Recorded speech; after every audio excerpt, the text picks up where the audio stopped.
Hola y bienvenidos a este espacio ya tradicional de Charlas Forbes, donde exploramos los temas que están moldeando las tendencias de economía, tecnología y negocios. Hoy hablaremos con Nicolás Uribe, presidente de la Cámara de Comercio de Bogotá, para conocer más sobre los resultados de la gran encuesta del empresariado. Recordemos que esta es la primera vez que se lleva a cabo en Bogotá y en los 59 municipios de la jurisdicción de la Cámara de Comercio de la región. Y la idea es tener una radiografía del tejido productivo que conforma el motor de la economía del país. Hola, Nicolás. David, mil gracias por la invitación, Andrés. Le agradezco pensar en nosotros y poder conversar con usted sobre este tema. Nicolás, pues la primera pregunta es que vemos en los resultados de la encuesta que el 42% de los negocios sin registro mercantil se crearon en los últimos 2 años, mientras que en las empresas con registro la misma cifra es del 36%. Quisiéramos saber si esto puede catalogarse como un reflejo del impacto de la informalidad laboral en la pospandemia. Pues eso es sin duda un reflejo a la realidad empresarial en donde la informalidad particularmente migra mucho en razón a oportunidades laborales. Es decir, hay que entender que el emprendimiento informal, por decirlo de alguna manera, que se convierte en una actividad económica, pues probablemente no tiene la vocación de convertirse en empresa, sino de resolver los problemas de ingreso de subsistencia. Luego, cuando hay una alternativa distinta, pues usted deja botado el emprendimiento y se trepa otra vez en el marco de la garantía y de la certeza que da un empleo, así algunas veces sea incluso un empleo informal. Sin embargo, lo que resulta también importante de esto es que pues la permanencia de las empresas también es a veces muy precaria desde el punto de vista de empresas que denominamos como formales, es decir, que tengan matrícula mercantil. Y por eso es clave mencionar que 36% de empresas formadas en los últimos 2 años, que probablemente fue por cuenta de que el desempleo lanzó gente a la innovación, al emprendimiento, pues ojalá no se devuelvan en paso de unos meses o unos años otra vez a la informalidad laboral o al desempleo. Y el reto aumentar la base de empresas que sobreviven con el paso de los años por cuenta de la solidez, del proceso de formalización, de la capacitación de sus dueños y por supuesto también de las oportunidades que van construyendo. Claro, es muy interesante como este momento que estamos viviendo, como de lo que hablabas tú, de la generación de nuevos emprendimientos y de como esa puesta en marcha de a ver qué pasa. Y también vemos un resultado muy interesante, también nos pareció que hasta el 75% de los negocios sin registro mercantil se consideran formales. Quisiéramos saber, pues, qué características necesitan para llegar a este punto. Pues mire, la verdad es que la formalidad no es una casilla en la que usted le pone un chulito, eres formal o informal y se acabó y salimos para pintura, no. La formalidad es una escalera de evolución de acuerdo al nivel de desarrollo de la empresa y en consideración al cumplimiento de las normas de acuerdo a su naturaleza y tipo de negocio. Entonces, es formal una empresa para arrancar que tiene matrícula mercantil, pero ahí no se termina la formalidad. Tiene que, para ser formal, por ejemplo, afiliar formalmente a sus empleados al régimen de seguridad social y salud. Tiene que cumplir, por ejemplo, con los requerimientos del INVIMA, si es que, por ejemplo, vende alimentos empacados. Usted puede vender alimentos empacados y probablemente sucede sin INVIMA y eso no lo hace formal respecto de ese negocio. Lo hace informal, aunque tenga matrícula mercantil. Luego, el proceso de formalidad es un proceso que va evolucionando a medida que evoluciona el nivel de desarrollo empresarial y uno podría decir tal vez que con los niveles de normalidad que existen alrededor de la informalidad, a veces podríamos estar confundidos, en el sentido de que personas y negocios que a veces llevan operando durante mucho tiempo, con una actividad permanente, pero nunca han tenido matrícula mercantil ni cumplimiento de las normas derivadas del ejercicio económico que hacen, pues se consideran formales, porque pues no conoce otro nivel hacia dónde llegar. Y ahí yo creo que hay que hacer una tarea también para evolucionar en eso y además al identificar los tamaños y demás contarles cómo la formalidad les permite escalar en el nivel de desarrollo empresarial, cómo la formalidad les permite tener más ingresos y menos peligros de quebrarse, cómo la formalidad les permite tener mayor apropiación de nuevas tecnologías, cómo la formalidad le ayuda a los negocios también a ser más productivos. Y todos esos elementos, pues si usted ni siquiera los conoce y saben que están disponibles, pues no le permiten evolucionar y mejorar. Nicolás, un renglón interesante que vimos en la encuesta es que el sexo de los propietarios de las empresas con registro mercantil, el 42% son mujeres y el 57% son hombres, y en casos, pues en esos casos donde hay un único dueño. Quisiéramos saber si esto reflejaría las brechas de género existentes en el terreno empresarial, pues, de la Cámara de Comercio. Este es un elemento más. Y vale la pena mencionar que esta encuesta tiene varios elementos que indagan en profundidad alrededor de la participación de la mujer, porque estamos convencidos de que ahí tenemos mucho que hacer. Y pues es claro que en materia de desempleo, nosotros estamos casi que con una brecha de 6 puntos entre hombres y mujeres, en donde las mujeres lamentablemente tienen más desempleo y se dedican a esa economía de cuidado que la saca del mundo laboral. Y lo mismo pasa en las empresas formales. El 57% de las empresas formales, pues los propietarios o representantes legales son hombres. Y si usted se va a que analiza no solamente las empresas en general, sino empresa entendida persona jurídica, aún más el porcentaje de hombres y aún menos el porcentaje de mujeres. Y vemos, y con esto tal vez redondeo su pregunta, cómo a nosotros nos va a tocar hacer un esfuerzo por educar a los hombres, para educar a los hombres alrededor de la importancia de la participación de género. Es verdaderamente muy interesante ver cómo la posibilidad que las mujeres que están en cargos de responsabilidad de decisión en empresas le abren en una mayor proporción espacio a las mujeres en todas las dimensiones, en que participen en los puestos de trabajo y que asuman también retos de liderazgo al interior de las propias empresas, pero de una manera enorme. Si una mujer toma las decisiones principales de una empresa, imagínense que nombra en cargos directivos a mujeres en el 69% de los casos, mientras que en el 21% de los casos, y quien lidera esto es un hombre. Y lo propio sucede con el caso por ejemplo, de metas en materia de equidad de género. Luego, hay brechas no solamente en el mercado del trabajo, sino en el mundo de la empresa. Y en el mundo de la empresa también tenemos que cerrarlas. Y una de las potencialidades que encontramos es las de aquellas empresas lideradas por mujeres, que son mucho más sensibles a esos temas de diversidad e inclusión poblacional. Nicolás, regresando un poco al tema que hablábamos antes, como de ese mundo de la formalidad y de todo lo que implica ser formal más allá de tener un registro. Un tema preocupante que vimos es que menos del 50% de las empresas con registro mercantil paga salud, pensión, ARL a sus empleados, y en los casos de los negocios sin el registro el número es menor al 10%. Quisiéramos saber desde ustedes cómo interpretan esta tendencia. Pues vea, esto ratifica lo que muestra el mercado del mundo del trabajo, en donde en Colombia puede haber cerca de 22 millones de empleados, en donde la mitad son informales. Es decir, esto que aquí también corrobora nuestra información. Cuando usted ve la encuesta en su conjunto de manera sistemática, lo que ve es que un número muy importante de empresas gana entre 0 y 10 millones de pesos al año, es decir, menos de un salario mínimo.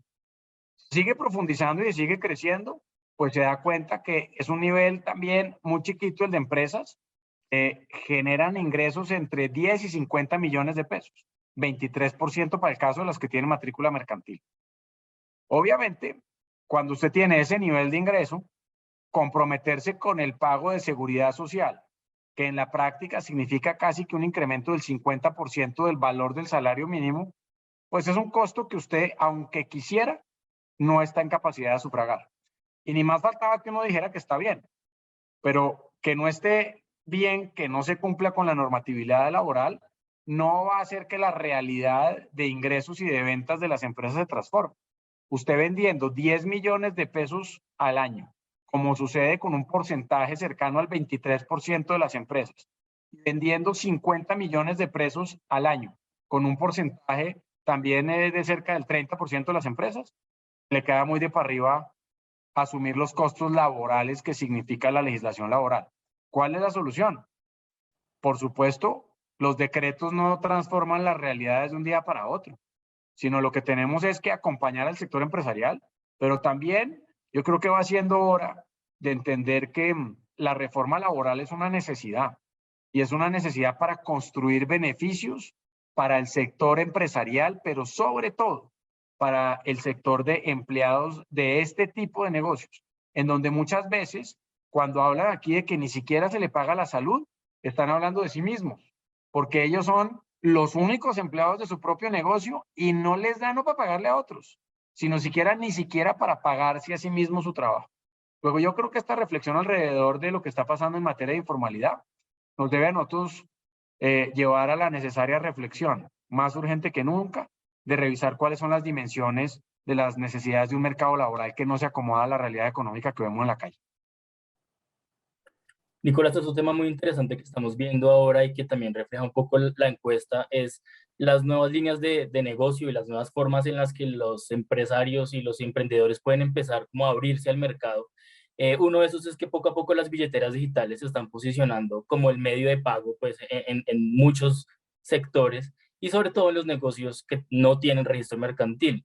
Quisiéramos saber si esto nos da una idea un poco del avance a la inclusión financiera en Bogotá, que también es un tema muy importante. Pues mira, yo ese tema me pareció muy interesante la encuesta porque lo que demuestra es que por supuesto el efectivo sigue siendo el rey en la empresa informal, por decir, el emprendimiento informal callejero. Pero no solamente ahí, sino que es que ahí hay una participación ya muy importante de la billetera digital con un 17% y un 4% incluso con transacciones bancarias. Es decir, es un nivel de informalidad muy alto, pero con un aprovechamiento de medios de pago digitales o con algún nivel de tecnología que nos permite pensar que esto, por supuesto, tiene una consecuencia directa de la pandemia, pero también de un entorno regulatorio en donde se pudo facilitar el tránsito de recursos digitales, es decir, de recursos a través de plataformas digitales que ahorra transacciones, que le genera menos costos a las empresas y que facilita el comercio.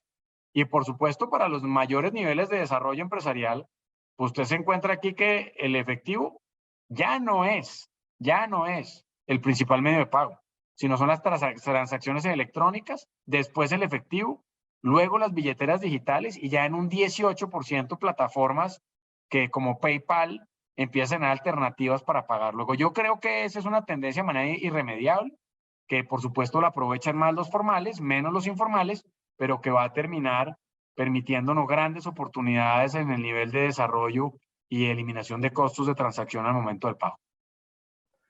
Nicolás, me quedó sonando mucho esa cifra de que hasta el 56% de los empresarios tienen utilidades menores a un salario mínimo y quisiéramos saber un poco cómo logran subsistir, si acceden a algún tipo de ayudas o de subsidios o cómo lo logran. No, pues la verdad es que aquí existe la errada creencia de que empresario equivale a rico. Y cuando usted se pone a ver la configuración empresarial de nuestro país y de nuestra región, lo que entiende es que el 98% de las empresas son micro o pequeñas empresas. Que microempresas en nuestra región, por ejemplo, Bogotá y 25 y 59 municipios de Cundinamarca, son cerca de 445,000, entre 470,000.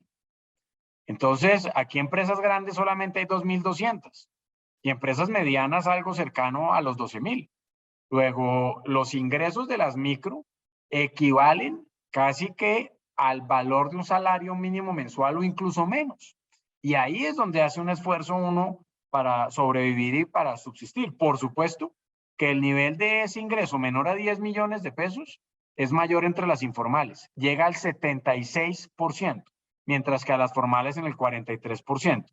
Y entre 10 millones de pesos y 50 millones de pesos de ventas, estamos hablando de un 23% para las formales y un 19% de las informales. Es decir, ahí casi que está el nivel medio, pero acuérdense, informales, 76% con menos de 10 millones de pesos.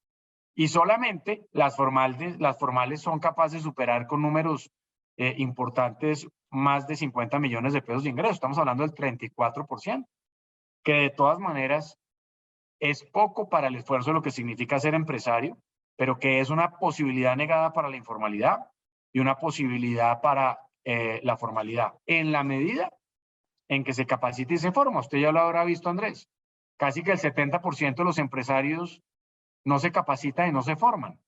Y eso es una limitante importante para poder evolucionar. El mundo no está para uno no aprender cosas nuevas todos los días. Los empresarios saben a veces de su negocio, pero saber de su negocio significa haber sabido hace 2 años cómo se vendía en el mostrador. pero ¿saben cómo vender por Facebook y por WhatsApp y por canales digitales? ¿Saben cómo mantener el cliente a través de esos instrumentos? ¿Saben de contabilidad para saber dónde pueden ahorrar? ¿Saben cómo pedir un crédito que les podría ayudar para invertir?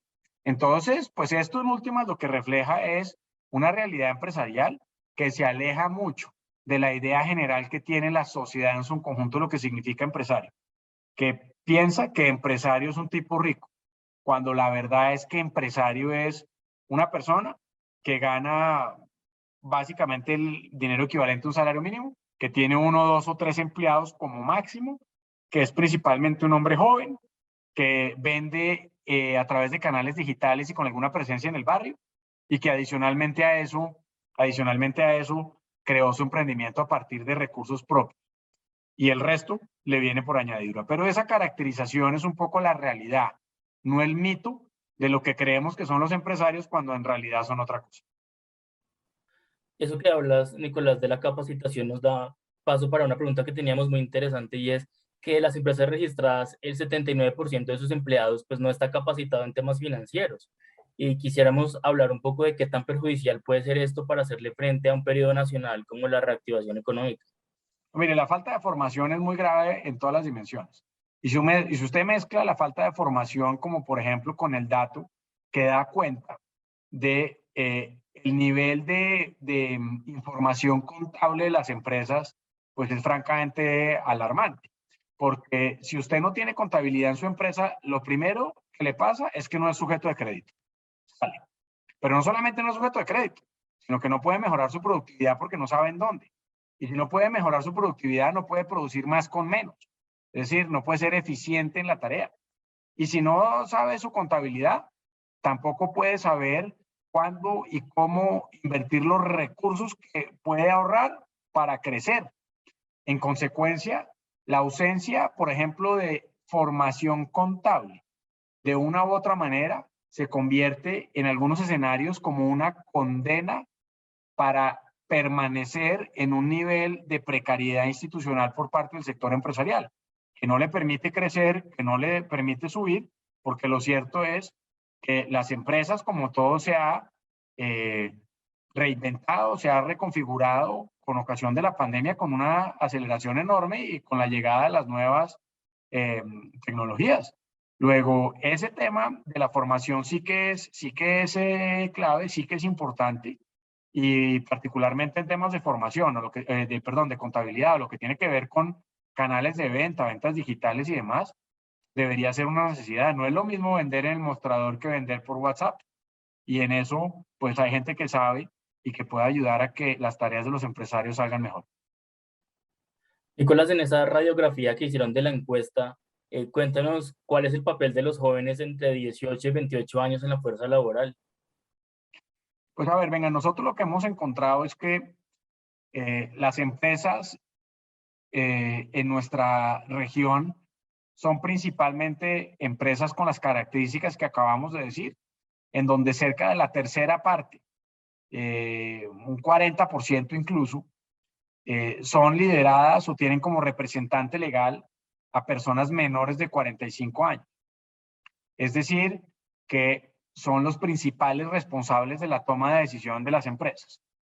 En el caso, por ejemplo, de jóvenes contratados, vimos que existe una mayor participación de jóvenes en empresas formales que en empresas informales. Y esto puede deberse a política pública que incidió en subsidio para la contratación, por ejemplo, de jóvenes, que facilitaba un porcentaje del pago de la nómina de esa persona joven contratada. Pero lo cierto es que, y usted lo sabe, las dimensiones del desempleo juvenil superan de lejos las del promedio del desempleo. Y si usted mezcla y junta dos elementos de exclusión, pues tiene aún mayores niveles de desempleo, como por ejemplo el de las mujeres jóvenes. Luego, si usted es mujer, está excluido; si es joven, está excluido; y si es mujer joven, pues tiene una doble calidad que termina excluyéndola de la posibilidad de integrarse económicamente, tanto desde el punto de vista laboral como empresarial. Y por eso es importante estos elementos que aquí hemos discutido alrededor del papel de la mujer en esto, porque sin duda esto es uno de los elementos que nos debe llevar a reflexionar y a formular política pública para la inclusión económica de la mujer desde la perspectiva empresarial. Nicolás, y por último quisiera ahondar en un tema que ya hemos tocado un poco antes, como para hacerlo más explícito, y es que más del 50% de los propietarios, tanto de empresas con registro como sin registro, se consideran empresarios. Y quisiéramos saber qué genera que se tenga esa percepción de sí mismos, hablando un poco de lo que ya habíamos tocado antes. Sabe que a mí me da mucha curiosidad el tema porque además contrasta con que el 95 o el 96% en los que tienen matrícula mercantil o los informales se considera emprendedor. Entonces, la mayoría son emprendedores porque están emprendiendo, están desarrollando una idea nueva, están montándose en una actividad novedosa.